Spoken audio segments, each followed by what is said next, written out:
Welcome to Piggypower. Today, changing the oil filter on a FORD Kuga 2.0 TDCi. First, remove engine cover. Simple enough. Second, find oil filter. Also, I highly recommend putting a drain tray underneath. It's not such a messy job, but you're probably going to be draining the oil anyway, and you might as well catch any oil drips while you're doing it. 27mm socket is crucial to this job.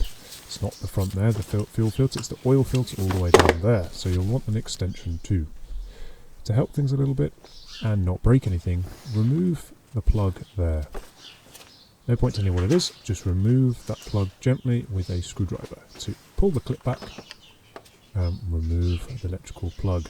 It's got a red end to it, by the way, so you know how to identify it. And put it to one side. It means you've got nice access down there.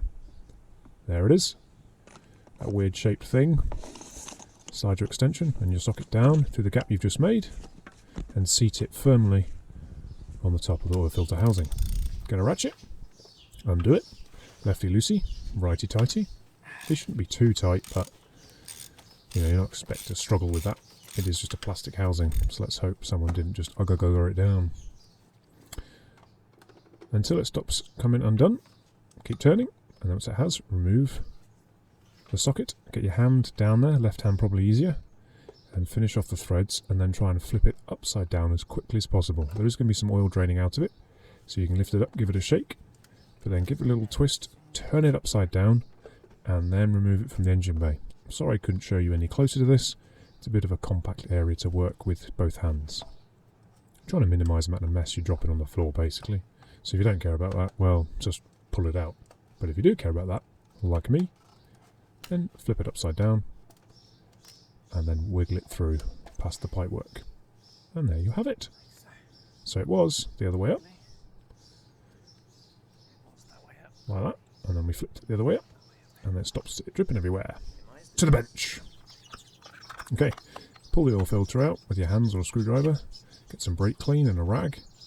And wash the thing out. You want to get all the old dirt and rubbish and dust and debris out of the housing. So you're not just going to be putting that straight in your new filter. So clean all that out. Don't fit the new O-ring or anything yet with the brake clean getting, contaminated. Then, once it's clean, flick the old O-ring out the way, like that. Then get your new O-ring, nice and clean. Move the muck out of the way.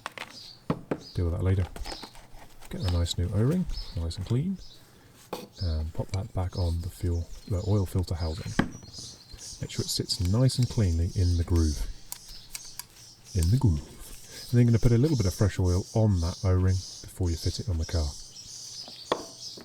Then, get the new filter. Make sure it doesn't go one way.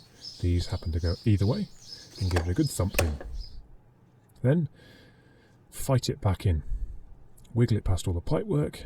And then once it's in place, just get it started with your hand, just so you don't cross any threads and it feels okay. It'll take a moment just to get it in its right place. So don't cross the threads. Then get your extension and your socket, get it on there, get it started again by hand, and then finish it off with a ratchet. Officially 25 Newton meters. With a short ratchet like that, you could be able to feel it's pretty much as tight as you want it. 25 Newton meters. Then don't forget to reattach the plug, the red plug. Make sure it has a nice firm click when you plug it back in, and then you'll have no issues like this. Perfect. Thanks for watching. Please like, subscribe and comment. Hopefully this was helpful.